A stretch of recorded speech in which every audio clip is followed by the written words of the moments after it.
Hello, everybody. It's your boy PSA Sitch here on the election day. Obviously, we're going to find out who's going to be president today. There's no way that this will go beyond tonight. Every question you have will be answered by Adam Friended and our special guest, Anna Kasparian. How you doing, What's up, Anna? How you doing? Hi, howdy. How are you guys?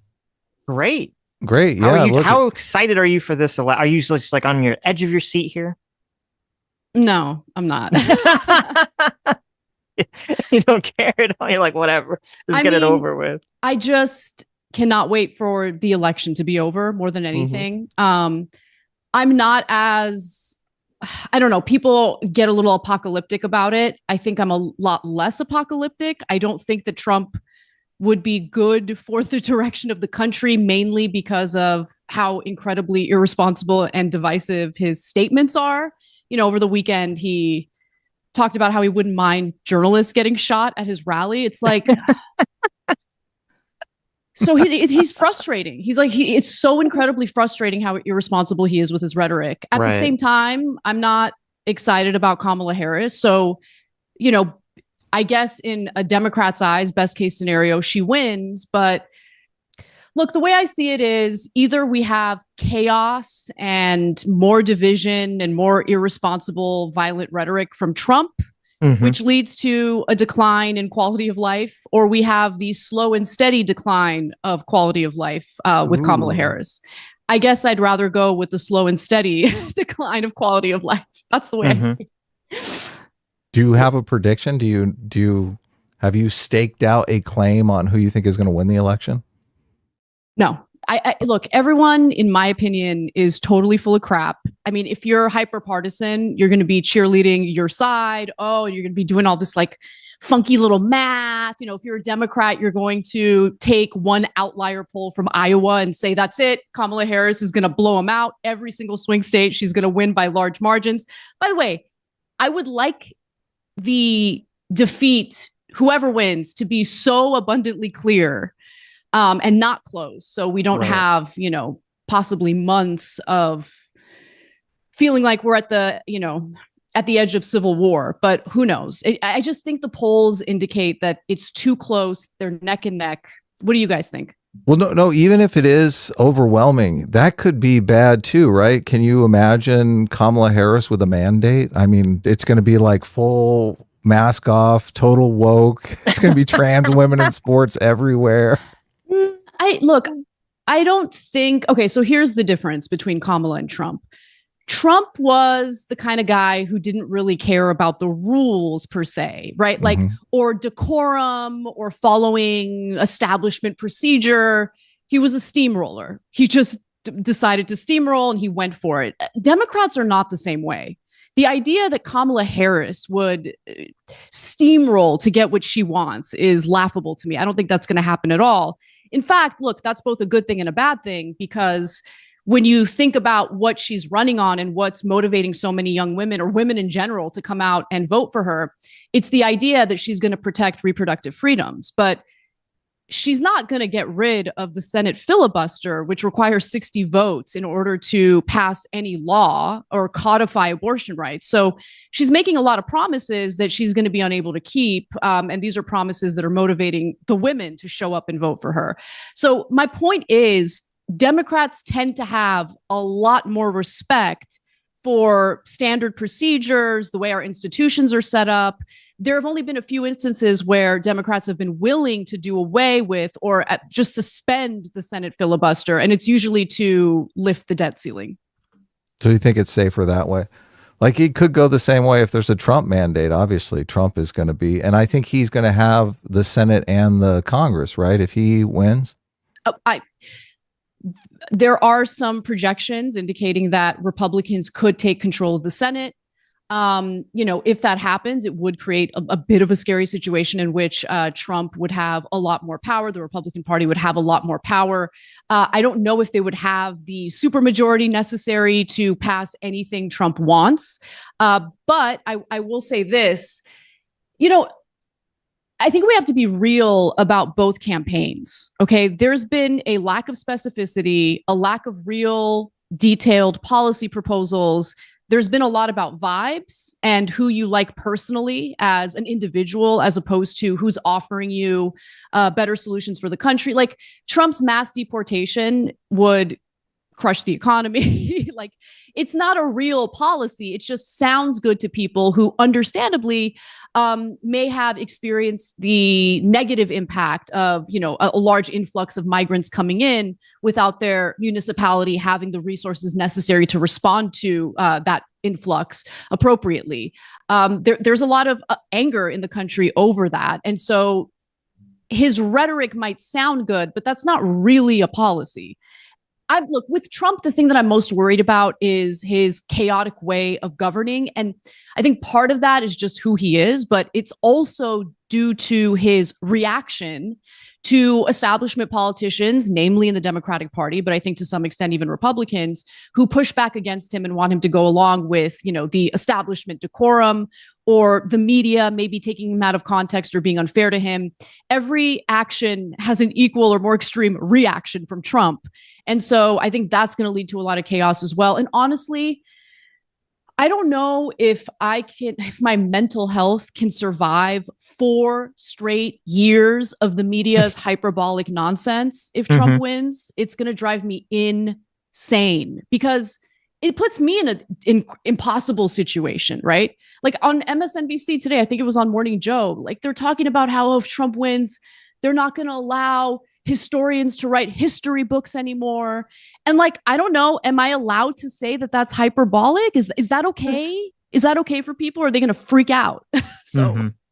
They are going to freak out. Hey, we don't have you for very long this morning. So I want to ask you, like, what else are you doing today? Where can other people find you? I think you were going to be on the Free Press, which I'm stoked about. I love that channel. Yeah, people are making a very big deal about that. I think leftists think I'm getting paid for that appearance, which is laughable. But they're having a bunch of different people on to do election analysis. I wrote down my schedule. So do you know who you're going to be on with? No idea. Oh, okay. No idea. So I'm going to be on a bunch of shows today. I'm doing the Daily Wire at 2:02. Are you really? Are you really? No way. Confirmed. Grifting to the right. No. Are you? Look, Ed is leaving the TYT and joining the Daily Wire. You heard it here first. Are you serious? Is that for real? Yeah, but it's just for a segment. It's not a big deal. So I'm going to go on at like 2:05 Eastern. I'm sorry, Pacific, 5:05 Eastern for a 5 to 10 minute like segment. Not a big deal. So you can check out that, and then I'm going to do. Come on, that's just a tease. You gotta yell at someone. For I was going to try to talk you into doing a show on the Daily Wire. No, do you guys really think I would fit in at the Daily Wire? I would be so out of place. No, not at all. Yeah, but a lot of the right wing outlets, they hire some liberal to come on and give like the liberal perspective. That's not going to straw man the right wing perspective. And I think you could do some good in there, right? Obviously, you could be talking to right wingers and making liberals look good. Usually the person they hire is like a crazy person. So yeah, look, I think that there would be I've done freelance work for lots of different outlets, right? Some far left, some more in the middle. And one thing that was true of all of these places was that there was some level of censorship or some level of control over the message, right? And really? Oh, yeah, wow. It could be some without, by the way, the reason why I've been at TYT for so long is clearly I'm free to speak my mind. Right? Yeah, exactly. Say what you want. So I feel that TYT is just my home. It's a valuable place for me to be because I feel comfortable speaking my mind. But with the Daily Wire, I just think there would be pressure, and I don't want to deal with that. Now, if they want to have me on for segments, presenting, more left-wing perspective, I'm definitely open to that. But overall, like, I'm going to stay where I'm at. I'm happy at TYT. I mean, I like that I'm free to speak at TYT. I'll put it that way. Right. Yeah. Hear that? All the leftists come out there attacking you, saying you're grifting, you're leaving TYT. Very clearly not the case. Okay. Well, I just want you to get a big paycheck. Look, there's no problem with when you're good at something, making a lot of money. So I don't see anything wrong with that. I want to ask you a question because obviously a lot of people are saying that you've left the left. Mhm. And I think I have the perfect question to find out if you actually have left the left. Ooh. Okay. Is the Barbie movie woke?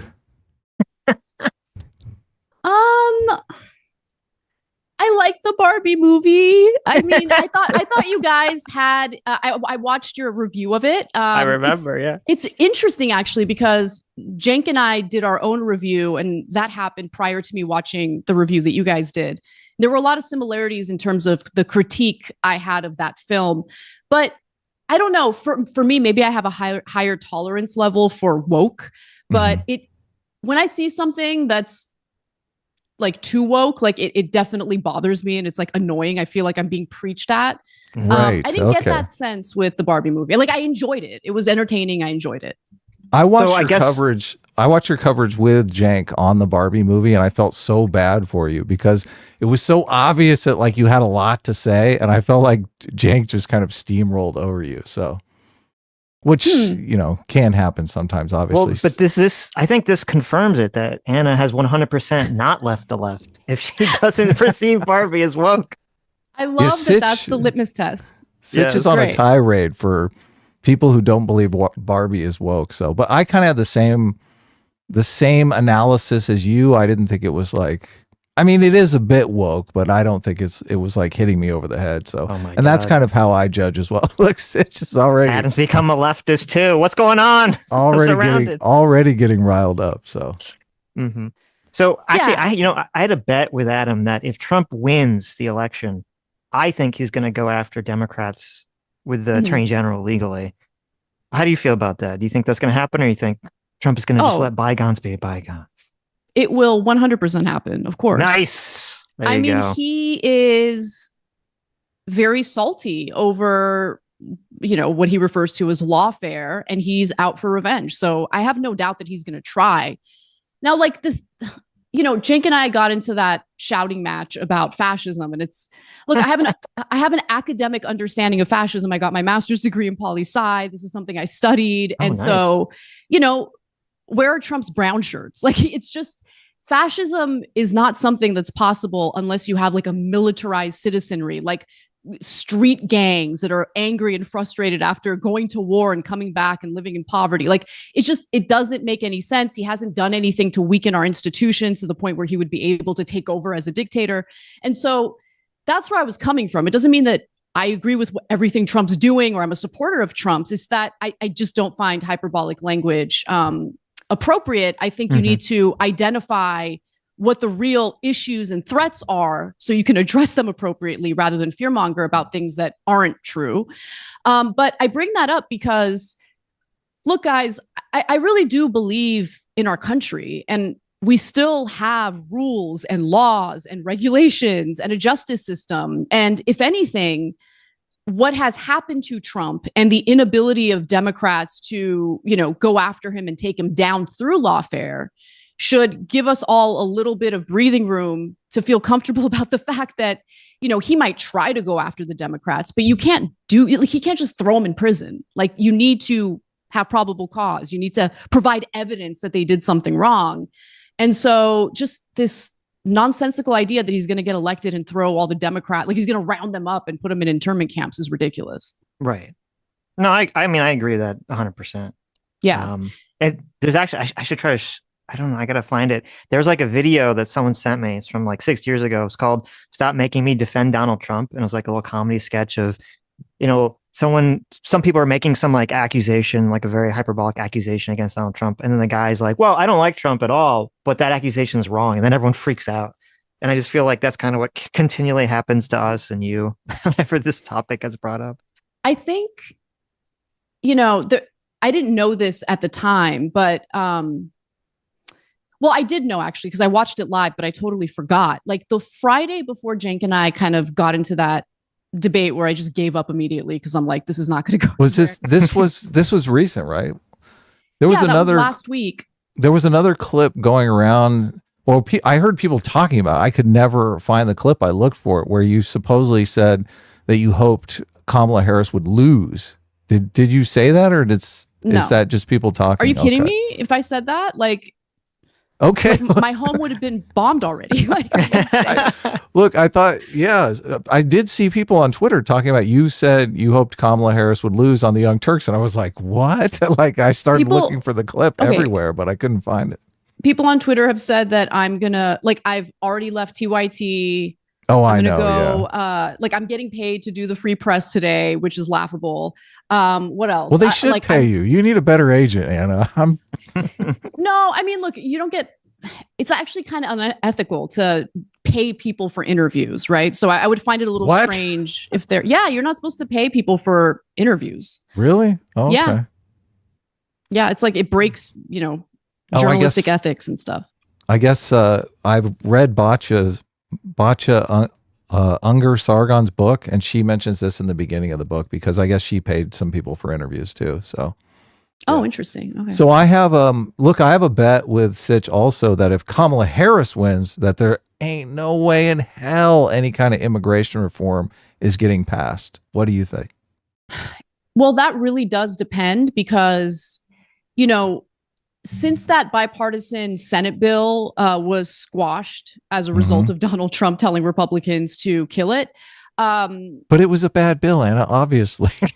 I mean, it was better than nothing, right? But, the argument that you'll hear from Republicans who were supportive of that bill getting killed is, well, look, we didn't even need a bill. Look at Biden. Right. Biden did an executive order and that slowed down border crossings, which is definitely true. However, that's already being challenged in the courts. And so it is very likely going to be deemed unconstitutional. And the Supreme Court is very likely going to argue that, no, you can't do this. Trump already did this. And we said no. So you need to pass immigration reform through legislation. And in that case, I am uncertain as to whether or not Republicans are going to be willing to work across the aisle to pass a bill, maybe with some changes, or pass it, try to get the bill that they already drafted signed by Kamala Harris. But I do think that she would sign it. Really? Yeah. If they have the Senate and the House, I think they're going to send her a bill that's like tough for her to sign. So maybe, but look, I'm kind of sick of paying the salaries of Congress members who don't do anything at all. All they do is performative, theatrical hearings, not because they're trying to get anything done, but specifically because they want to give the illusion of working on behalf of the American people. The fact that Congress is unable to pass legislation to improve Americans' lives is infuriating. And look, I know this is wishful thinking, but my biggest wish is that they would learn to work together and understand that they were elected to serve the best interests of their constituents, and they're not carrying that out at all. Yeah. So we'll see what happens. But I think the reason why I'm a little bit black-pilled is because I don't think either candidate is going to push the country in a better direction. Right. Mm-hmm. You said you thought that Kamala's going to have more of a slow and steady decline. What do you mean by that? I don't think she has any real ideas. I don't think that she's much of a fighter. I mean, she has a difficult time giving a speech off teleprompter. So I don't see her using the bully pulpit to make a case for policy that she's passionate about. I don't see her even consider institutional reforms to make it easier to pass necessary legislation to improve Americans' lives. I just think that she will be more of the same. What also concerns me is the amount of money she's taken in from outside donors. This election has broken all records when it comes to campaign finance. $1.11 billion has been funneled into this election alone, the presidential election.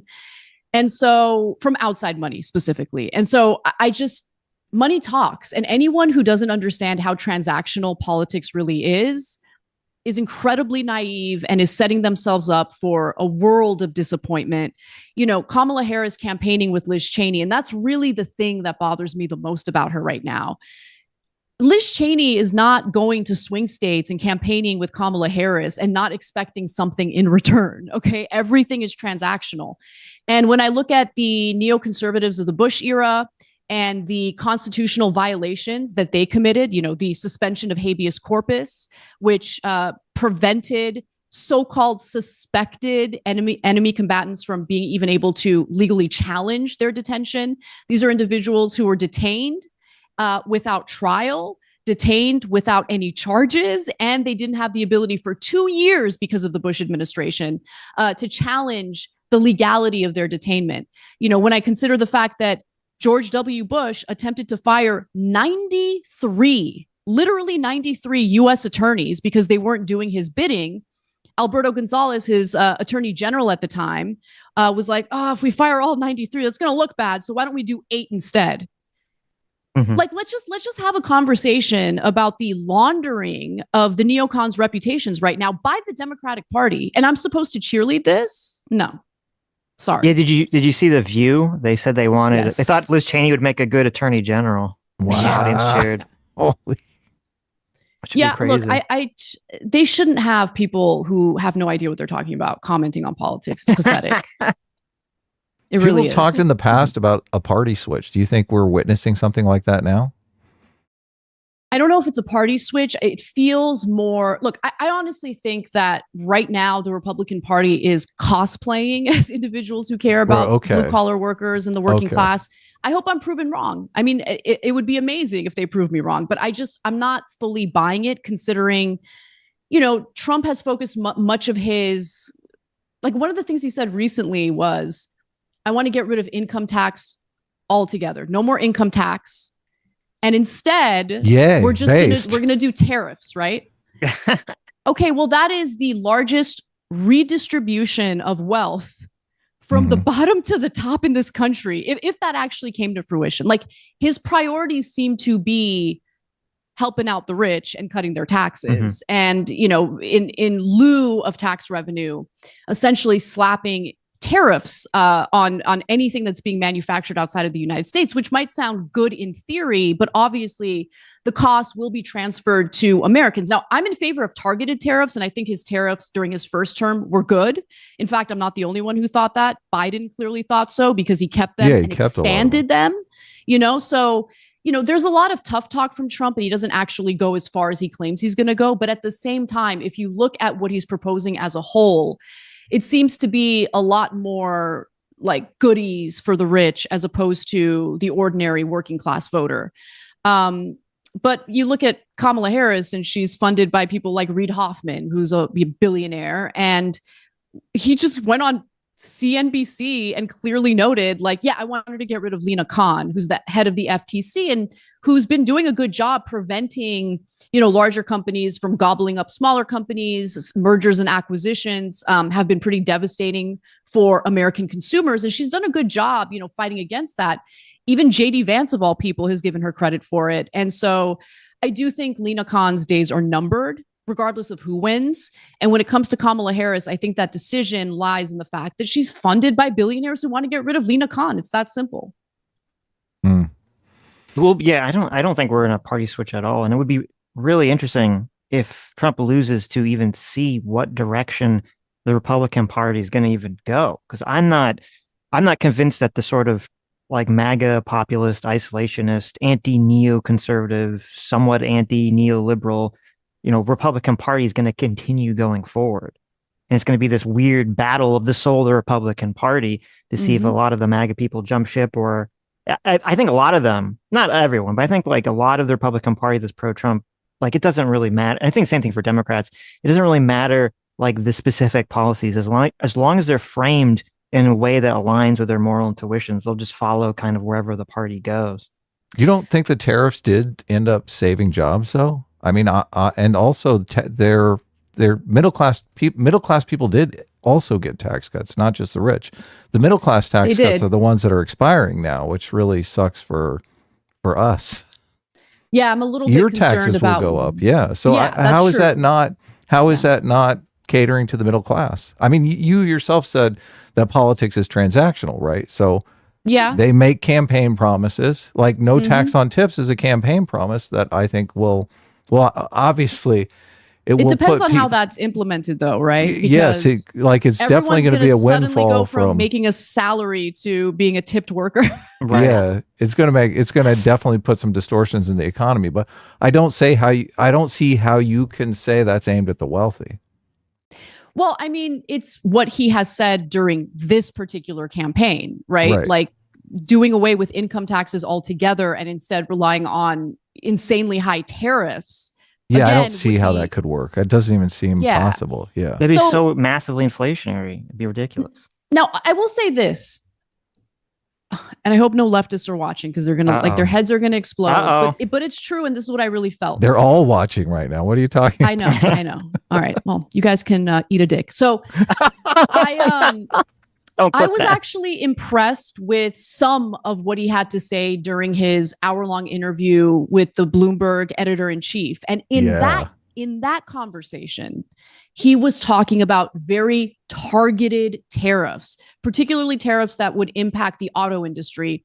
There are a lot of auto industry workers right now who are concerned about this, factory in Mexico and how it might, just destroy auto manufacturing here in the United States. He seemed to be knowledgeable and very aware of that very specific case. And so when he talks about that, when he gets like granular about tariffs, I think that he's a lot more impressive. I'll put it that way. But then he gets super irresponsible and says like ridiculous things. And I get that he's a business guy and that's like his negotiating tactic, but like do less of that because if you're publicly negotiating like that, but it's not clear to people that you're just publicly negotiating, well, the media is just going to take it or take what you're saying at face value as if that's literally what you're trying to do. And to be quite honest, that's most of his campaigning. So I'm really unclear what his specific detailed economic policies would be. And to be clear, I feel the same way about Kamala Harris. Well, the context of the tariff discussion was using tariffs as a stick to get people to move manufacturing plants back to the United States. That's the perfect example of what I'm talking about, because if he's moving plants back to the United States, how does that not help the middle class? It could revitalize many of these towns by giving good jobs to people. So that's a fair point, but it would take several years to set up these businesses. And so in those that's several exactly years, what Sitch said. But it's true. I mean, and even those who are in favor of such tariffs have conceded as such. And so it's something to keep in mind. I think there's a way to do tariffs, targeted tariffs, that could really work out. But if you guys can just remember back to, Trump's first term where he implemented these tariffs against China and China retaliated and we engaged in this trade war, farmers were hit real hard by that. And as a result, Trump had to fight, and he did succeed in securing some economic aid for these farmers who were caught up in this trade war. Right. But if you're, going to be belligerent about tariffs, I think it could be destructive to the economy. So I would have liked to see, I would have liked to see a little more specificity from him. Look, I hope you get a chance to talk to Batya, because she is like way smarter than me. And she is always singing the praises of Trump on the middle class. So she's kind of got me a bit convinced, but I mean, I'd like to see counter arguments against her. So Sitch, you want to say something? Well, no, just with the tariffs, because obviously it's going to, as Anna says, it's going to take, years to even move plants or something somewhere. And meanwhile, the prices of everything is going to be increased. And so it's like, okay, you have like all the middle class and lower class people are, paying out the nose higher. And I think the issue is if we were in a situation right now economically that was different, where there wasn't this massive inflation problem like we, right now, then maybe there could be a larger conversation about moving jobs, back to America, and people could just pay higher prices for it right now. But when inflation does seem to be the number one thing people point to that they're not happy about economically, it doesn't really make sense if you're going to just make that, increase substantially. Yeah. Yeah, I agree with that. And look, honestly, I think if Trump gets elected, he will focus most of his energy on retaliation, and his supporters will love it because they're angry about, what they perceive as lawfare and unfair attacks against Trump. And so do I think he's really going to focus most of his energy on economic policy? Probably not.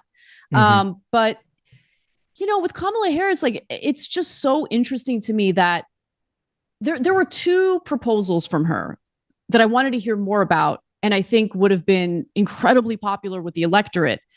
The first one was building 3 million homes.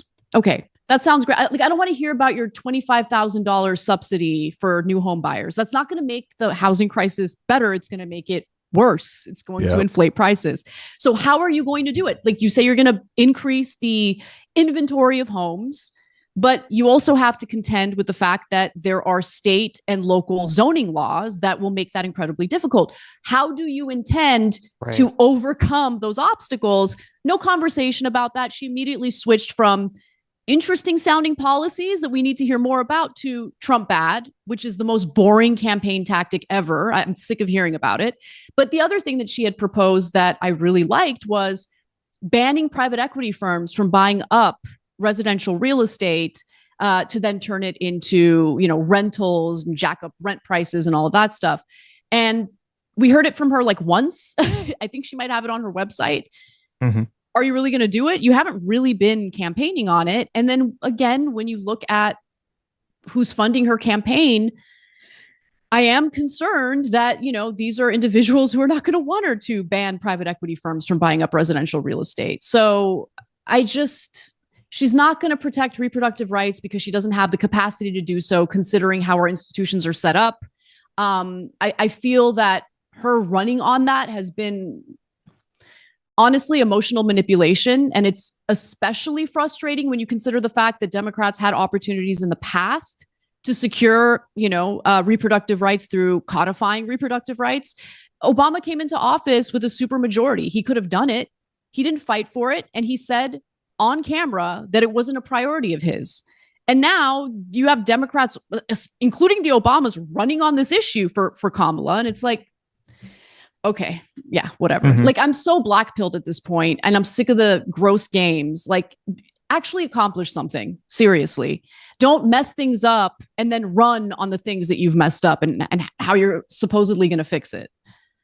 It sucks because it really is the media's responsibility to get them on record with those campaign promises. And it's just they completely abdicated their responsibility this time around because, the general public doesn't know that these campaign promises are being made. So if she never accomplishes them, she won't suffer for it in the next election.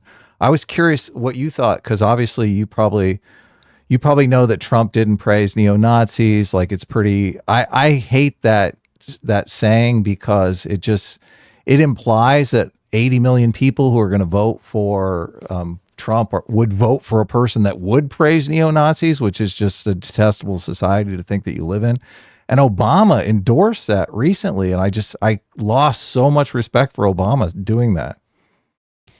Yeah, I don't think Democrats or the media is helping their cause at all when they take him out of context. I think that there are legitimate lines of attack, but it's weird. Like, they don't go for it, right? Like, one thing I've really noticed with this election is they've allowed Trump to kind of get away with the "I'm the peace" candidate, right? Branding. And yeah, he didn't start any new wars, but he quadrupled the drone strikes that were being carried out in the Middle East. And the number of civilian casualties was so high that his White House was like, yeah, let's stop disclosing this. Because, the White House had been reporting regularly what the numbers were. The destruction of the Iran nuclear deal, I think, was a really, really bad idea. It paved the way for Iran to continue with a nuclear program. I know he did that on behalf of Netanyahu. Still, I think that was a bad idea. I don't think Netanyahu should be making decisions about our foreign policy. You also have his assassination of Qasem Soleimani, which did lead to retaliation from Iran. And some U.S. soldiers were targeted as a result. I don't remember all the details of that story. It was so long ago. But it could have been even worse. It could have actually driven the United States into a full-blown war with Iran. Luckily, that hasn't happened yet. I think it's coming. So, I don't think that he was the peace candidate per se, but I don't know how he would have governed in the current situation, right? Whether it has to do with Ukraine or what's happening in the Middle East.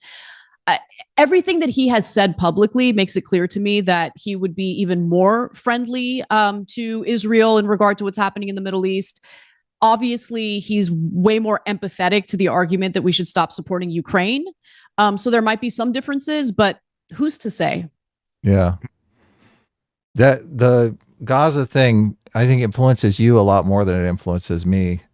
Yeah. As far as I know, you guys cover it all the time on the Young Turks. It's a horrible situation. So I'm a bit of an optimist. I don't like to dwell on it. So let me just say a few things about that, and then I really got to go. Yeah. No, go ahead.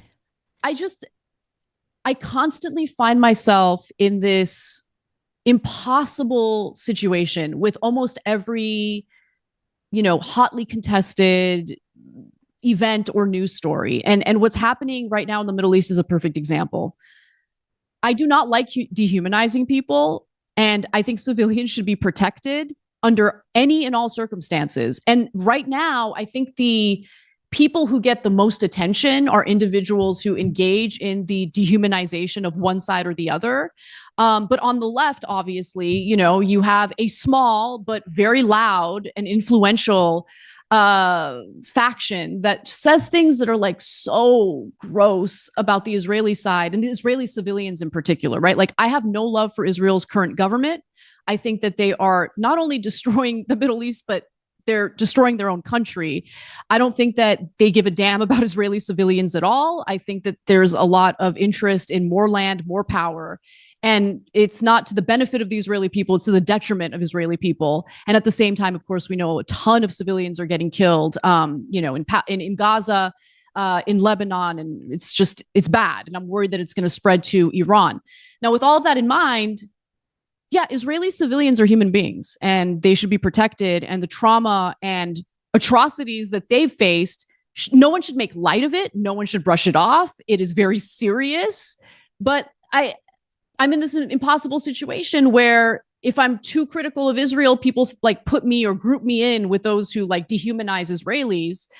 And then, of course, like the far left will get mad if you humanize Israelis, but I don't really care about that as much. But It's just like the maximalist thing that I complained about while talking to you guys the very first time.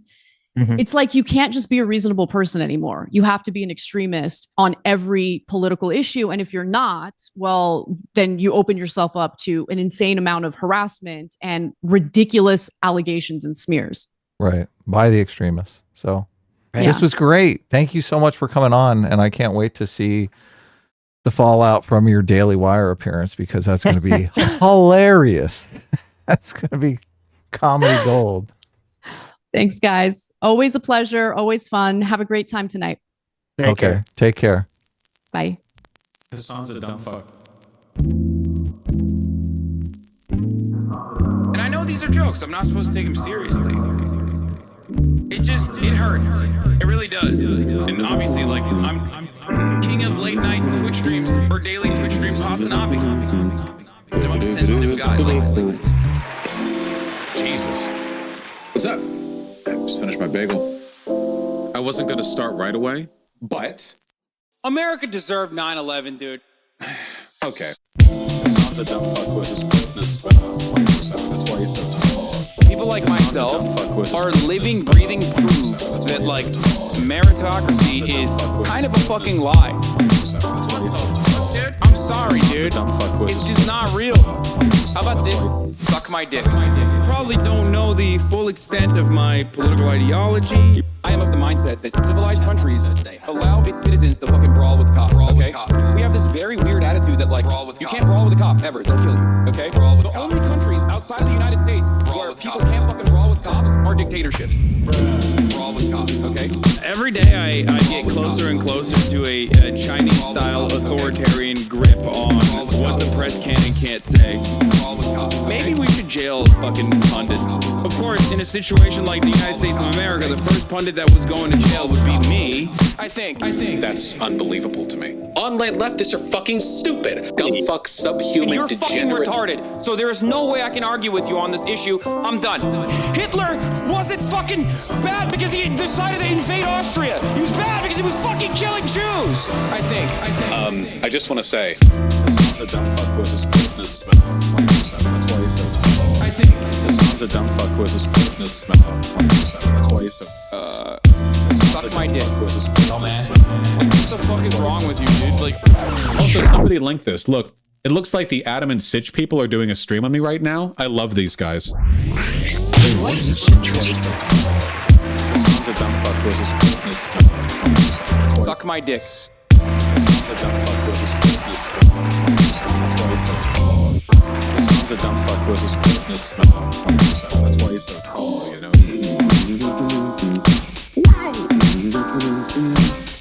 Fuck your mom, okay? Fuck your mom. First man was a fucking mistake.